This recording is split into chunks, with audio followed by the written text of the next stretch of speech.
बात अब यहाँ पर सोने के प्राइसेस की भी कर लेते हैं। हमारे साथ दिनेश सोमानी जी हैं ही। दिनेश जी, अब तक जो 2025 का ट्रेंड है, सोने में 1.5% की तेजी है, चांदी में 4.5% की तेजी है। तो अब तक तो चांदी यहाँ पर सोने से आगे है, लेकिन ये ट्रेंड कब तक जारी रह पाएगा?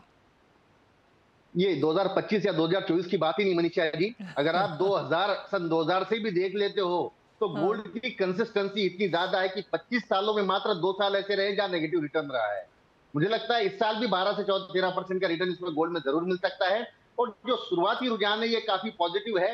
मतलब अगर जॉब का डेटा देखते हो तो वो भी अच्छा आया है, पीएमआई डेटा देखते हो तो वो भी अच्छा आया है, इंटरेस्ट रेट कट होने के चांसेस है वो भी कम है। और इसके बावजूद कल गोल्ड ने 78,000 का लेवल क्रॉस किया है। तो मेरे हिसाब से थोड़ा सा अगर डिप मिलता है कहीं 77,800 77,820 के आसपास, तो यहाँ पर एक खरीदारी का अवसर ही ढूंढना चाहिए। और आज इवनिंग के सत्र में मुझे अभी भी लगता है कि 78,250 के लेवल ये जरूर दिखा सकता है। साथ ही साथ मेटल्स में कैसे देखते हैं आप, क्योंकि अब तक कॉपर ने अपनी बढ़त यहाँ पर बना के रखी है। अगर पिछले साल 5.5% की तेजी थी, अब तक 4.5-5% की तेजी, 5-5.5% की तेजी के साथ इस साल में अब तक कारोबार है। जी, इस साल की शुरुआत ही कॉपर में काफी लोअर लेवल से शुरू हुई है। 790 के जी। आसपास का लेवल था कॉपर का और वहां से बढ़कर ये 825 826 आ गया है। जबकि जिंक जो 282 के लेवल के आसपास था वो 270 के लेवल के आसपास आ गया है। तो आज के सत्र में मुझे लगता है कि आज जिंक और एल्यूमिनियम में बढ़ोतरी होने की संभावना ज्यादा लगती है। और कॉपर जो है 827 27.5 के आसपास रुकता हुआ मुझे नजर आता है। तो आई थिंक 241 के आसपास एल्यूमिनियम बाय करना चाहिए 244 के टारगेट के लिए। और 269.50 के आसपास जिंक बाय करना चाहिए 272.50 के टारगेट के लिए। कॉपर मुझे लगता है यहाँ पर होल्ड करेगा, यहाँ से बढ़ने की संभावना थोड़ी सी कम नजर आती है। 227 27.5 के आसपास प्रॉफिट बुक कर लेना चाहिए अगर लॉन्ग हो। हम्म दिनेश जी, आप कहेंगे जो ये सारे के सारे ट्रेड्स हैं स्ट्रिक्टली 20 जनवरी तक हैं, उसके बाद ट्रेंड चेंज हो जाएगा? बिल्कुल बिल्कुल चेंज हो जाएगा। बिल्कुल मतलब ये पूरा वर्ल्ड एक कॉशियस मोड में आ चुका है। और मतलब ये आप सब एक्सपेक्ट कर रहे हैं कि उनसे आने से पहले अपनी अपनी रिस्क मैनेजमेंट जरूर कर ले, या फिर वो कहते हैं फायरवॉल लगा के रख ले उस टाइप ऑफ चीजों। जी हाँ।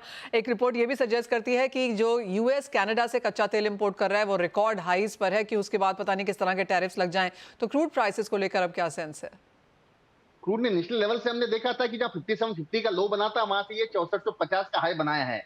मतलब मान लीजिए मनीषा जी, जब रूस और यूक्रेन का युद्ध हुआ तब भी क्रूड इतना ज्यादा नहीं बढ़ा। जब हमास और इसराइल का युद्ध हुआ तब भी इतना ज्यादा नहीं बढ़ा। कई बार क्रूड में कटौती हुई प्रोडक्शन में, तब भी क्रूड नहीं बढ़ा। इसके बावजूद जब ये 6030 के ऊपर निकला तो ये 6470 के लेवल छुआ है इसने। मतलब हो सकता है कि चाइना के इकोनॉमी में कुछ रिवाइवल आ सकता है, वहां पर एक बार बढ़ोतरी हो सकती है और उसी के चक्कर में क्रूड ने मूव लिया है। आई थिंक यहाँ से थोड़ा सा 50 रुपया गिरने की संभावना और ज्यादा है। 6250 के आसपास अगर क्रूड आता है तो मुझे लगता है अब दोबारा एक बार खरीदारी का अवसर मिल सकता है। ये 6500 के लेवल मुझे लगता है नेक्स्ट वीक तक जरूर चलेगा। ऑल राइट, तो अभी 6300 है और 6500 तक के लेवल्स अगले हफ्ते में देखने को मिल सकते हैं। तो एक डेफिनेट बाय वहां पर दिनेश जी की तरफ से आता हुआ। दिनेश जी, बहुत शुक्रिया साथ जुड़ने के लिए। आपकी सारी बाय कॉल्स हैं आज की, चाहे वो प्रेशियस मेटल्स हैं, बेस मेटल्स हैं या फिर कच्चा तेल है। वेल, इसी के साथ एक ब्रेक के लिए रुकेंगे। ब्रेक के बाद देखिए वर्ल्ड गोल्ड काउंसिल के CEO इंडिया सचिन जैन के साथ खास बातचीत।